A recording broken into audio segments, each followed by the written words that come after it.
Goldblum a volé mon cœur, m'a chamboulé tout l'intérieur.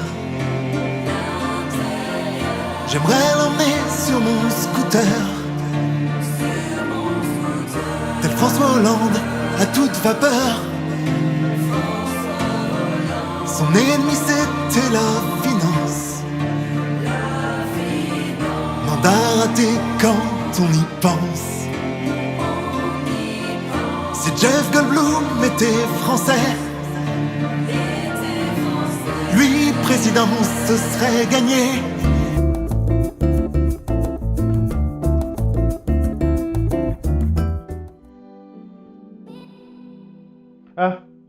Ah, vous êtes là? J'ai d'abord une terrible nouvelle, ça me déprime. Jeff Goldblum, notre merveilleux Jeff Goldblum, a tourné dans des navets et des nanars. Je ne sais pas quoi en penser, je sais pas ce que je peux en faire. Malgré tout, la Canon, ça reste quand même une très grande boîte de prod et qui a produit beaucoup de navets, mais sans la Canon, on n'aurait peut-être pas eu de Walker Texas Ranger ou de Chuck Norris, ou même de Jean-Claude Van Damme. La Canon s'était spécialisée dans tout ce qui est nanar et navet, et Jeff Goldblum est tombé dans les marasmes de la Canon. Pourquoi vous connaissez pas la Canon? Vous savez quoi? Ça me remontait le moral. Installez-vous, prenez un bon chocolat chaud, un bon petit café, et les gars, aujourd'hui, on parle de la plus grande usine à nanar, la Canon. Jeff Goldblum, sois mon président de l'amour, et envolons-nous pour faire un tour de scooter dans l'univers.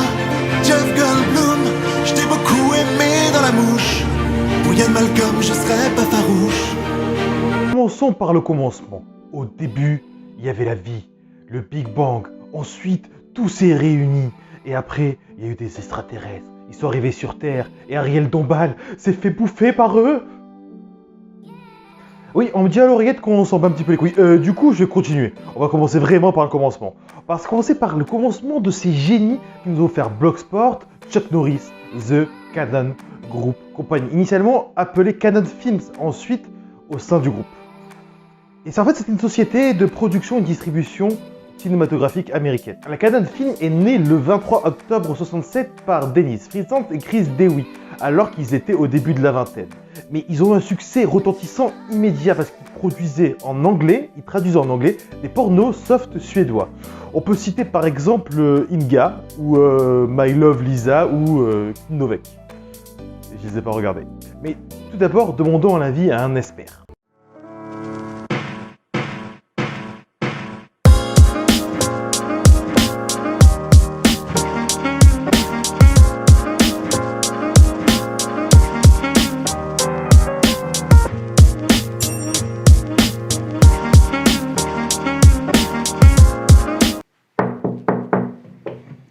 Bonjour, Jean-Michel Procès-Verbal, Brigade Cinéphile. Juste pour vous dire, c'est de la merde.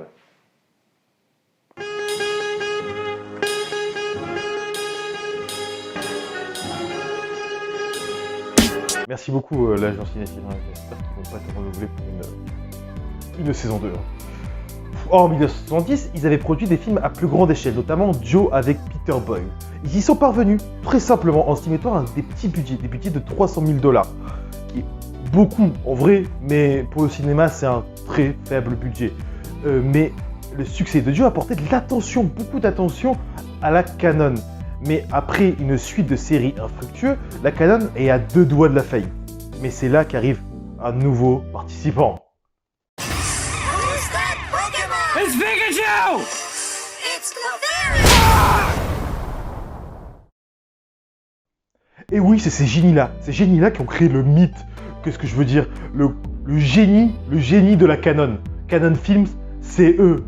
C'est les créateurs de Noah Films, Mealem Golan et Yoram Globus, qui rachètent la Canon Group en 1969. Ils décident de fusionner les deux boîtes de production. Mealem Golan est un producteur, réalisateur, scénariste, occasionnellement acteur israélien, né le 31 mai 1929 à Tibériade. C'est le cousin de Yoram Globus, qui est un réalisateur israélien né le 7 septembre 1943 près du lac de Galilée en Israël, de parents immigrants polonais. Les 2 premiers films de ces professionnels, Menahem Golan et Yoram Globus, sont tournés chez eux en Israël, où ils finissent à rencontrer le public escompté et remporter des prix. Mais rapidement, les 2 cousins ne veulent pas se limiter au cinéma israélien, ils se tournent alors vers les États-Unis d'Amérique, et principalement Hollywood. Ils décident alors de racheter la Cannon Film, une petite société de production indépendante, pour la transformer en grosse major pour attaquer Hollywood. Ils découvrent alors des personnes inconnues, des cascadeurs, des chorégraphes, des professionnels des arts martiaux, des petits gamins, et veulent les transformer en stars hollywoodiennes, en stars du cinéma. C'est grâce à eux qu'on leur doit la découverte de Jean-Claude Van Damme, de Chuck Norris et Dolph Lundgren en l'occurrence. Leurs films sont alors des récits d'aventure pleins de bagarres, de cascades, de coups de feu, de jeunes filles trop frileuses, de filles à sauver. Tout ce qu'on aime dans le cinéma de base, hein, tout ce qui fait boum, boum, pam, je meurs. Golan et Globus ne chopent pas. Le premier transforme tout ce qu'il écrit, tout ce qu'il voit en production et les amène à la sortie du film. Et le deuxième apporte le financement. Golan dépense des sommes que le second réunit. Et ils ne sont pas exigeants d'ailleurs. D'ailleurs, chacun de leurs films ne coûte qu'un dixième de l'argent qui est investi au final. Parce qu'il rapporte tellement qu'il n'a pas besoin à chaque fois de ramener beaucoup de financement. Évidemment, la qualité s'en ressent parce qu'il tourne les films en une semaine, si ce n'est moins. Golan, justement, refuse de parler de ses échecs de pied de qualité. Par exemple, dans certains Superman 4, voici un extrait.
En cabine et ça sort tout seul. Logo dans le ciel, logo dans le ciel. J'débarque. Bonjour jean citoyen, je m'appelle Scatman, vu dans plein de films, tels que... Dans plein de films, surtout dans l'épisode Nom de Zeus sur Batman, il est très cool à ce qu'on m'a dit. L'épisode, et Nom de Zeus, et beaucoup d'autres choses. Mais je suis là pour la prévention. Il faut vous protéger contre les mauvais films. Ces mauvais films-là peuvent vous attaquer n'importe quand, vous l'avez vu aujourd'hui. D'ailleurs, voici un film, très mauvais en demeurant, avec son boîtier et son DVD à l'intérieur. Que faire avec ce film-là? Très simple. Vous sortez votre téléphone portable et vous allez sur votre site de vente favori. Et vous le bradez à 1,50 €. Grâce à ça, une autre personne pourra profiter de ce film merveilleux et regarder mes vidéos de sensibilisation. À tantôt.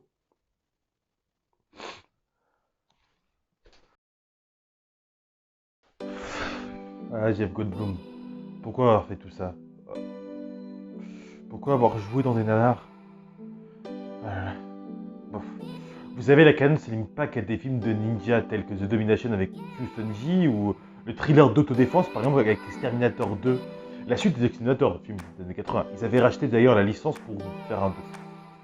C'était pas ouf. La production de la canon est en réalité beaucoup plus variée que ça, avec des films musicaux comiques tels que Breaking 2, The Electric Boogaloo et The American Last Virgin, The Apple.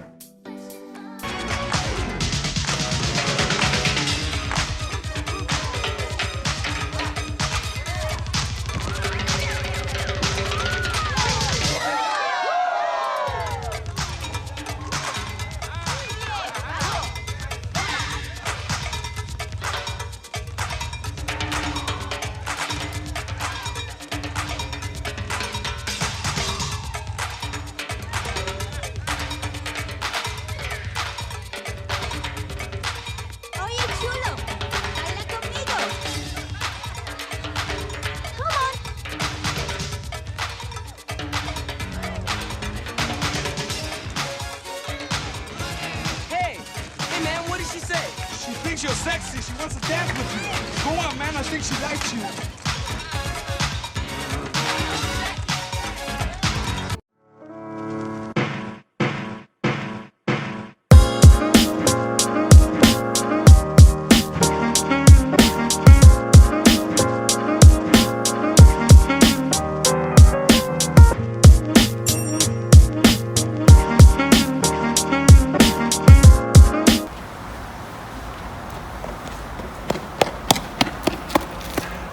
Je confirme. Ah, c'est de la merde. En parlant de The Electric Boogaloo, justement, en fait, je vous conseille le très bon documentaire qui s'appelle The Electric Boogaloo, The Untold Story of Canon Production, où sont sortis les 3/4 des infos que je vous donne aujourd'hui.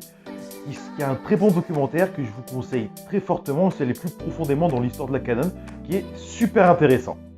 Mais la Canon ne s'arrête pas qu'à des films musicaux, justement, ils font aussi des films historiques tels que Lover ou Lady Chatterley en 81, Bolero et Mata Hari en 85, et des films science-fiction plus fantastiques tels que Hercule, qui est assez connu, Life Force ou The Barbarian, ainsi que des films plus profonds, plus graves, tels que Love Stream de John Cavassett ou Othello de Zeffirelli. Et Norman Mailer a réalisé le film Guide to Not to Dance pour la Canon. Ils font aussi des avancées technologiques, ils essaient d'avancer avec leur temps, ce qui n'était pas évident pour l'époque. Par exemple, les films 3D, clairement. Les films 3D sont arrivés beaucoup plus tard, mais ils ont essayé d'être novateurs à l'époque. Les films 3D avec le Trésor en 3D, Runaway Train, et des films beaucoup plus contemporains, beaucoup plus connus, avec des grandes stars de l'époque, telles que Sylvester Stallone pour Cobra et les mines du roi Salomon. Un des plus grands succès de la Canon est le film Missing in Action, un film vietnamien, mais qui est considéré un petit peu comme un plagiat préventif, si on peut dire, du film Rambo qui est sorti en 1983. En effet, le script de Rambo 2 était traînant de production en production depuis plusieurs années, était écrit par James Cameron. Il se trouve que Golan et Globus l'ont trouvé entre leurs mains.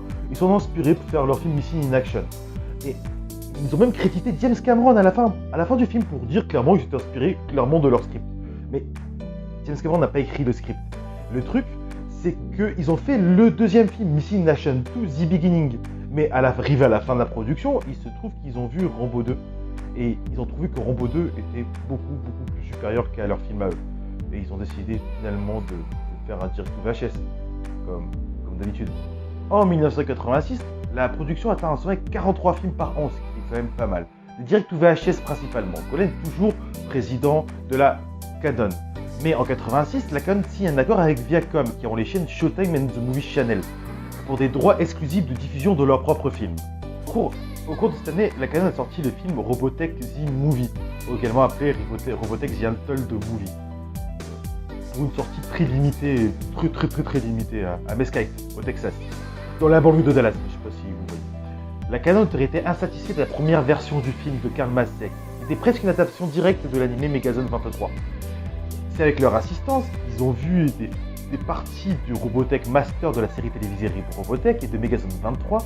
Et du coup, Golan a décidé de recouper à l'intérieur, de tout recoller et de faire un film à part entière qui s'appelle Robotech le film. Le réalisateur Karl Macek a dit il n'aimait pas trop le film, mais Golan, fier de lui, a dit maintenant c'est un film Canon.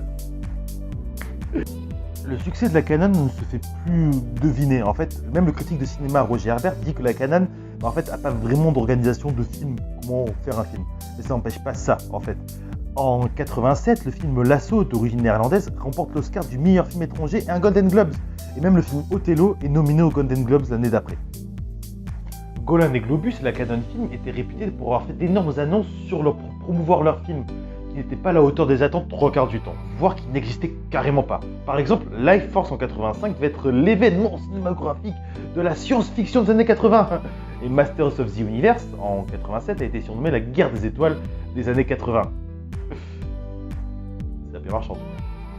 Se diversifiant de la production cinématographique, la Canon a commencé à acheter des distributeurs de films des salles de cinéma, des achats qui allaient de sociétés européennes, Torn EMI, Screen Entertainment, Turkin Theater et une chaîne de plus de 49 salles aux Pays-Bas et Canon Cinema Italia de 53 salles, à la 6e plus grande chaîne de cinéma des États-Unis, 425 salles, marginalement rentable, le théâtre du Commonwealth. Pour acheter le Commonwealth, la Canon a dû payer 25 millions de dollars en espèces et assumer une dette de 50 à 60 millions de dollars. Et le plus marrant, c'est que la Canon avait beaucoup de droits de films. On parlait de Superman, mais on parlait de plein d'autres films. Notamment des films qui ont pu sortir que dans les années 2000 ou 2010. Encore maintenant, prenons un exemple très simple. Spider-Man. Spider-Man, ils avaient racheté la franchise dans le milieu des années 80 pour sortir un film. À cette période-là, Golden Globus ont accepté de payer à Marvel Comics 225 000 $ pour une période d'option de 5 ans et un pourcentage sur les revenus du film. Et les droits reviendra à Marvel si le film n'était pas tourné d'ici avril 90. Plusieurs scripts ont été faits, plusieurs tests ont été faits, mais ça n'a pas convaincu Marvel ni Golden Globus, qui ont fini par lâcher les droits. Marvel et Sony ont fini par faire un film en 2002 réalisé par Sam Raimi, après que les droits aient été rétablis et rendus à la Canon à Marvel Comics. Bon, maintenant je me remets, je reprends du poil de la bête. Ah, Jeff Goldblum, c'est un bon acteur. Jeff Goldblum, c'est un bon acteur. Jeff Goldblum, c'est un bon acteur. Ah, Jeff Goldblum, je rentre nos cœurs. C'est le meilleur. Comme quoi, un seul rôle fera tout. Ian Malcolm, toujours dans nos cœurs. C'est toujours là. Oh, ok. Bah, j'ai continué. En mai 87, la The Canon Group Company a vendu sa cinémathèque britannique de plus de 2000 titres, sa bibliothèque de divertissement écran Torn EMI pour 85 millions de $ au One Tom Entertainment Group. Peu de temps après, la Canon a abandonné, a coupé son association avec HBO et a vendu tous les titres qu'il avait fait avec HBO Canon Group à la chaîne HBO. Les films de la Canon sont avérés beaucoup plus populaires au Royaume-Uni que dans les États-Unis. C'est pourquoi la Canon a créé plusieurs chaînes de cinéma dans les années 80 et ainsi qu'une chaîne de distribution de VHS Vidéologue en collaboration avec la Columbia Pictures en Europe. Mais au fil des années, au fil du temps, jusqu'au début des années 90, en fait, ça fait faillite, ça marche pas super bien. Ils ont revendu tout leur cinéma à la MGM Group, en même temps que la Canon. Et plus tard, ça fut racheté par le groupe ABC, donc Disney. Au cours de ces années, la Canon a travaillé avec une société de dessin qui s'appelle Design Project, INC, pour la plupart des affiches qu'ils affichaient en 4x3 dans le Festival de Cannes. Ils allaient chaque année, on peut dire le culot de se présenter au Festival de Cannes chaque année, avec la qualité des films qui sortaient. Mais chaque fois, ils faisaient des affiches, des grandes affiches pour les préventes, pour les affiches dans les rues, dans les films. Ils envoyaient à tous les cinémas du monde. C'est la Canon même qui envoyait tout ça à tous les cinémas du monde. Et avec l'argent fait par la promotion, l'argent fait par le film, ils n'avaient pas beaucoup plus à mettre dans la production de d'autres films, d'autres affiches par la suite. La banque de Citibank aux Pays-Bas, qui avait fourni le capital de démarrage de la société Canon en 1979, avait fourni le financement relais jusqu'à des montants que des préventes étaient perçus. Tout n'est jamais rose pour la Canon, c'est une suite de malentendus, d'échecs et de magouilles. Généralement la Canon. La preuve, la banque Selvenberg, qui avait fourni le capital de départ justement de la Canon, était célèbre pour une affaire de fraude d'entreprise qui a débuté en 1983 et fini en 1990 par la condamnation de 4 membres de l'équipe de direction. Il était découvert que cette banque-là, Selvenberg, blanchissait régulièrement des profits du crime organisé, de la drogue, des clubs sexuels et blanchissait l'argent de la pègre, tout en étant complice de fraude financière. Et Selvenberg a été racheté en 1983 par, devinez qui, le Crédit Lyonnais. En 1988, un refroidissement du marché du film et une série d'échecs au box-office dans la production de plusieurs millions de $ de Superman 4, The Quest for Peace, dont le budget initial de 36 millions de $ était réduit à 17 millions de $, ont mis la Canon dans d'immenses difficultés financières. La société a signé un accord avec Warner Bros. Pour gérer une partie de leur actif. Cependant, la perte financière est stupéfiante. Ils ont acheté Torn EMI en 1986, mais ça ne permet pas de rentabiliser et de remplir les caisses. La Canon fait face à la faillite. La Securities Exchange Commission aux États-Unis a commencé une enquête soupçonnant les pertes financières de la Canon avec des modifications de factures, des falsifications de factures et d'autres choses plus discutables. Au bord de l'échec, la Canon Film a un espoir. C'est racheté par Pathé Communication, une holding contrôlée par le financier italien Giancarlo Paretti. Giancarlo Paretti, qui est connu par la suite, peut-être à l'origine, et notamment du scandale financier, un des plus gros scandale financier européen des années 1990, qui s'est terminé il n'y a pas si longtemps que ça, le scandale financier du Crédit Lyonnais. Tout ça sonne le glas pour la Canon, c'est la fin pour la Canon. Ils sont surendettés, ils n'arrivent plus à produire de nouveaux films. Malgré tout, en 1994, Canon Pictures sort son dernier film qui s'appelle Hellbound. Yoram Globus et Christopher Pierce ont ensuite quitté la société pour travailler pour la 25th Century Corporation jusqu'à la fermeture de la société en 1996. mais ce finit pas là pour la Canon et ça fut racheté par la 25th Century Fox justement pour ressortir ses vieux classiques et des vieux films des années 60-70 de série B. Mais elle conduira pas plus longtemps. Mais attendez. Oui, ouais. Ouais. Alors, on me dit très exactement à l'oreillette que la voix off aurait préparé un petit exposé pour vous, donc je pense que c'est elle. Et le truc le plus drôle en plus, j'ai envie de vous dire, c'est que je n'ai même pas d'oreillette. Je suis complètement fou. La Canon n'a pas produit que des nanars, mais des films reconnus, tels que Over the Top et Cobra avec Stallone, qui a permis à ce dernier de se propulser en star des films d'action des années 80, ainsi que Bloodsport et Cyborg avec Van Damme. Au milieu des années 1980, les productions de la Canon étaient florissantes, mais comme Charles Bronson et Chuck Norris étaient des acteurs pas très connus à l'époque, une véritable attraction de marque était nécessaire pour les élever au-delà des films B. Golan et Globus voient en Sylvester Stallone l'acteur idéal. La Canon a eu de la chance. Stallone à l'époque avait sauvé Rambo First Blood de l'annulation avec des idées de réalisation novatrices qui a transformé Rambo en une franchise de plusieurs films, menant à des suites quasi politiques, bourrées d'action dans la veine de la Canon, et la série Rocky est toujours aussi forte. Stallone en impose tellement qu'il a la main sur tous les scénarios de l'époque, mais il est mal vu par beaucoup de scénaristes. Par exemple, sur Le flic de Beverly Hills, après s'être vu offrir le rôle, il a soumis une première version du scénario à une très grosse réécriture et a transformé le film de comédie en film d'action bourrin. Il a même changé le nom d'Axel Foley, joué par Eddie Murphy, en Axel Cobretti, plutôt familier pour lui, mais cette réécriture a été jugée trop chère, alors la star d'action en a pris pour son ego d'ailleurs. La perte de Paramount était le gain de Canon. Puisqu'il traitait exclusivement de scénarios de seconde zone, Golan et Globus étaient plus qu'heureux de laisser la superstar faire ce qu'il voulait et lui offrir des budgets sans précédent. Ce qui était du pain béni pour Stallone. C'est à la lumière de ces événements que le kitsch Cobra est sorti. Soumis à de lourds remontages par Warner Bros avant sa sortie, il s'agissait pourtant d'une production Golan et Globus distribuée sous le label Canon, et le film colle parfaitement à la formule inimitable, nous offrant un flic renégat pro-USA. Et Stallone réitère plusieurs fois avec notamment le mythique Over the Top. Golan a continué à produire et à réaliser des films jusqu'à sa mort le 8 août 2014. Globus est le président de Globus Max, qui a des intérêts dans la production et la distribution des films et qui gère une chaîne de cinéma de 140 écrans en Israël. En 2014, 2 films documentaires ont été publiés sur Canon Films. Rat Pack Entertainment a sorti Electric Boogaloo, The Wild, Untold Story of Canon Films, un documentaire sur Canon Films écrit et réalisé par Mark Hartley. La même année, le documentaire israélien The Go-Go Boys, The Inside Story of Canon Films, est présenté au Festival de Cannes 2014. Les 2 documentaires que l'équipe de Nom de Zeus vous conseille. En cabine et ça sort tout seul. Logo dans le ciel, logo dans le ciel. J'débarque. Bonjour à tous, c'est encore Scatman. Je suis toujours là pour la prévention. Vous savez, les mauvais films peuvent apparaître n'importe quand et débouler à tout moment. Et je suis là pour vous aider. Voici un mauvais film, avec son boîtier et son DVD à l'intérieur. Ce mauvais film est très mauvais. Que faire avec un mauvais film comme ça? Tout à l'heure, c'était un truc d'autodéfense. Si quelqu'un vous embête ou quoi. Maintenant, on a besoin d'autre chose. Ceci est une poubelle. Ceci est un DVD. Me remerciez pas. À tantôt.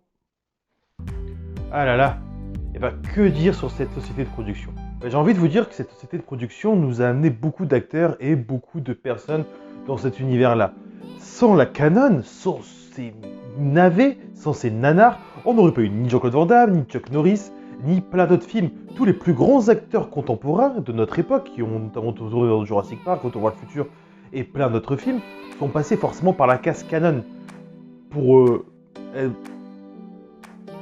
un souci alimentaire au départ, et pour plein d'autres choses. Donc, sans la Canon, on n'aurait pas ce truc novateur de faire des directs ou DVD ou des directs ou VHS. C'est très nouveau à l'époque. C'est la Canon qui a initié ça, parce que pour des raisons évidentes que ça coûtait beaucoup moins cher de créer des films et de les mettre directement en rayon en DVD ou en VHS, c'était beaucoup plus intéressant promotionnellement et intéressant au niveau commercial. J'espère que vous avez aimé cet épisode de Nom de Zeus. Ne vous inquiétez pas et on va revenir bientôt. Et les gars, n'hésitez pas à liker, partager et commenter cette vidéo. Et n'hésitez pas, vivez cinéma. À tantôt. Si je ne les fais pas sortir, ils vont mourir. Vous avez tous les jours des gens qui meurent. Braddock, je vous préviens. Attention où vous mettez les pieds.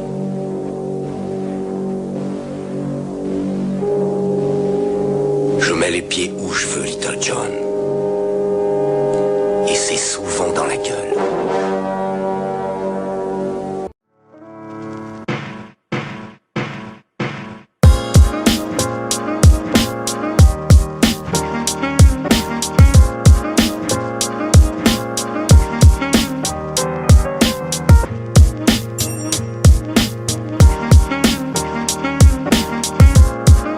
Ouais, j'ai eu les scientifiques et ils confirment.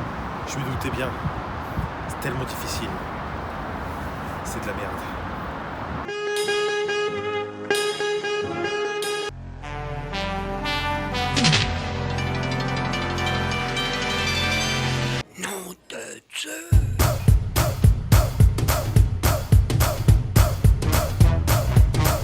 Tu aimes l'action, les ninjas et les bastons en tout genre? Commente, like et partage. Et là, c'est déjà une bonne action.